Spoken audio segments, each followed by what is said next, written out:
Hi everyone, it's me, Miss Liz, here at the Rahway Public Library, and today we're going to be making some Kusama tulips.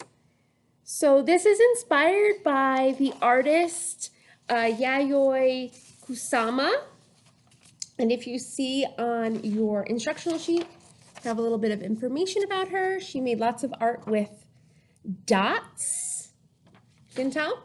So what you should have received in your bag are a tulip coloring page, a thing of red paint, a thing of yellow paint, and then cotton swab. From home, you're going to need something to color with, okay? And here is a lovely example that we made that dried. So because this is paint, I just want you to remember to paint on, put something down. Don't be like me. Put something down on your table before you paint so that you don't make a mess, and make sure you put on some old clothes just in case you get paint on them. And here we go. So what you want to do is color in some spaces and then polka dot some spaces. So you're going to decide what you think you want to do. So maybe you're going to color in some of the stems like this, but then with your paint, maybe you'll polka dot the flowers. Okay, so let's see.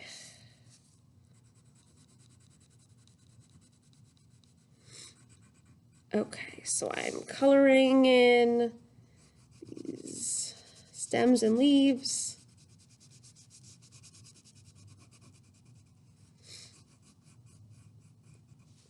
And then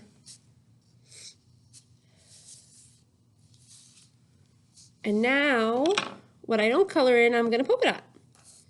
So you can use your red and your yellow, and you can take your, see, I already got some on me. You can take your Q-tip, right, and going to make our dots just like that. Okay.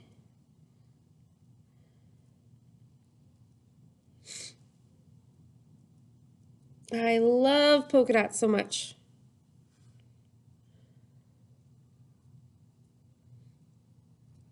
And you can keep it a nice, simple pattern, or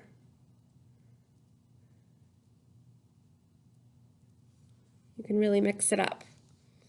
And then you'll want to do your other one. And maybe you want to make a nice little sun here.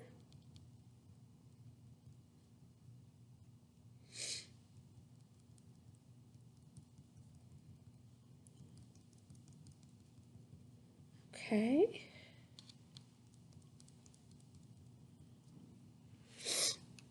All right, and then, you might want to go back and make some more big fat dots.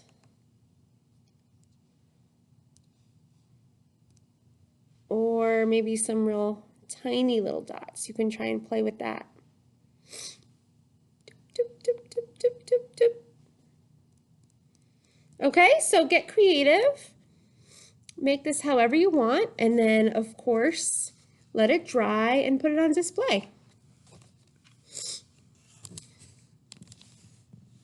All right, so I have a book I'd love to share with you called The Dot. Art class was over, but Vashti sat glued to her chair. Her paper was empty. Vashti's teacher leaned over the blank paper. "Ah, a polar bear in a snowstorm," she said. "Very funny," said Vashti. "I just can't draw." Her art teacher smiled. "Just make a mark and see where it takes you." Vashti grabbed her marker and gave the paper a good, strong jab. "There." Her teacher picked up the paper and studied it carefully. She pushed the paper toward Vashti and quietly said, "Now sign it." Vashti thought for a moment, "Well, maybe I can't draw, but I can sign my name." The next week, when Vashti walked into art class, she was surprised to see what was hanging above her teacher's desk. It was the little dot. She had drawn her dot, all framed in swirly gold. I can make a better dot than that. She opened her never-before-used set of watercolors and set to work. Vashti painted and painted a red dot, a purple dot, a yellow dot, a blue dot. The blue mixed with the yellow. She discovered that she could make a green dot.